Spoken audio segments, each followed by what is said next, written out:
Fight 55, Mike Tyson versus Lennox Lewis. After years of anticipation, Mike Tyson finally faced Lennox Lewis on June 2002 in Memphis, Tennessee. This fight was highly anticipated because the two had been linked since 1996, when Tyson was the reigning WBC heavyweight champion. Back then, Lennox Lewis was the mandatory challenger, but Lewis accepted a $4 million step-aside payment to allow Tyson to fight Bruce Seldon instead, delaying their showdown by 6 years. By 2002, Lewis had become the undisputed heavyweight champion, holding the WBC, IBF, and IBO belts, while Tyson was no longer the dominant force he once was, having suffered knockout losses to Buster Douglas in 1990 and Evander Holyfield twice in 1996 and 1997. Despite this, Tyson remained a huge draw, and their long-awaited fight was set to finally settle the rivalry. Due to licensing issues in Nevada, the fight was moved to Memphis. The intense build-up featured a notorious press conference brawl, where Tyson lunged at Lewis, sparking a melee between their camps. In the ring, Lewis dominated with his jab, reach, and superior boxing skill. He steadily wore Tyson down, opening a large cut over Tyson's eye and breaking his rhythm. In the 8th round, Lewis landed a powerful right hand that knocked Tyson down. Tyson was unable to beat the count, resulting in a KO loss. This fight ended Tyson's last legitimate shot at a heavyweight title and solidified Lennox Lewis's legacy as the top heavyweight of his era. Fight 56, Mike Tyson versus Clifford Etienne.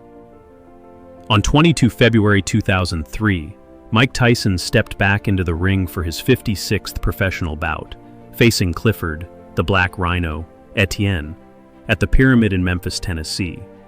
Etienne, holding a 24-1-1 record, was seen as a game opponent, known for his strength and aggressive style. Yet for Tyson, this fight was about more than just another win. It was a chance to rebuild momentum after the crushing defeat to Lennox Lewis 8 months earlier. There had been uncertainty in the build-up, with rumors swirling that Tyson would pull out due to poor preparation. But when the bell rang, any doubts were erased in under a minute. After a brief clinch that sent both fighters stumbling to the canvas, Tyson landed a thunderous right hand that knocked Etienne out cold. The fight ended just 49 seconds into the first round, making it one of the quickest and most devastating knockouts of Tyson's career. After the fight, Tyson caused a stir by claiming he had entered the ring with a broken back, later clarified as a lingering issue from a past injury. Regardless, the performance was enough to silence critics, at least temporarily. Though the win reignited talk of a potential rematch with Lennox Lewis, Tyson expressed hesitation about jumping back into the spotlight too soon, stating he needed more tune-up fights. Ultimately, the Lewis rematch never materialized. While this wasn't his last fight, it would prove to be his final victory, and a fleeting glimpse of the old ferocity that once made Tyson the most feared man in boxing. Fight 57, Mike Tyson versus Danny Williams. After a 17-month layoff following his win over Clifford Etienne, Mike Tyson returned to face Danny Brixton Bomber Williams, a British heavyweight ranked outside the top 10, and viewed by many as a tune-up opponent for Tyson's latest comeback push. Williams entered with a 31-3 record and huge underdog status, 9-1 on the money line. Tyson came out strong in the opening round, landing crisp uppercuts and left hooks that staggered Williams. But late in round 1, Tyson suffered a torn ligament in his left knee, which would cripple his mobility for the remainder of the fight. Despite this injury, Tyson controlled the early rounds on the scorecards. In round 2, Williams rallied impressively. The third round saw Williams penalized twice, once for a foul that opened a cut over Tyson's eye and another for a low blow. But everything changed in round 4. With only 25 seconds left in the frame, Williams fired a barrage of thunderous right hands that sent Tyson crashing onto the ropes and to the canvas. Williams secured one of the most stunning upsets in heavyweight history, a 4th-round KO at 251. This marked Tyson's 5th career loss and dealt another blow to hopes of a true resurgence. The result shocked the boxing world. Commentators noted Tyson's decline, both physical and mental. At 38, weighed down by injury, finances, and diminished stamina, his aura of invincibility was irreversibly shattered. Williams would go on to earn a world title shot later that year, while Tyson returned only once more, off the rails and out of championship contention. Fight 58. Mike Tyson versus Kevin McBride.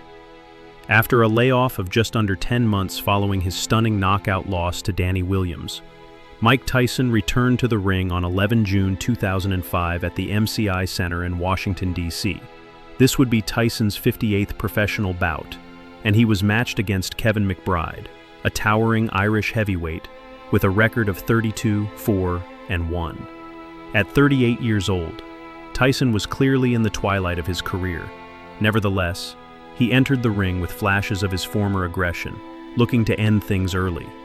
Tyson had some success in the opening rounds, landing sharp body shots and crowd-pleasing combinations. But McBride, using his height and weight advantage, leaned on Tyson in clinches and wore him down with consistent jabs and uppercuts. In round 6, Tyson's frustration boiled over. He attempted to break McBride's arm in the clinch and then delivered a blatant headbutt, which earned him a 2-point deduction. As fatigue set in, Tyson's punches lost their power and precision. At the end of round 6, in a moment that shocked the boxing world, Tyson told his corner he didn't want to continue. He quit on his stool, handing McBride a 6th-round RTD victory. The crowd stood stunned, watching one of the most feared men in boxing history walk away, physically diminished and emotionally detached from the sport. Despite being ahead on 2 of the judges' scorecards, Tyson's body and spirit had clearly given out. This marked Tyson's 6th professional loss, and what would ultimately be his final professional fight. He would officially announce his retirement shortly afterward,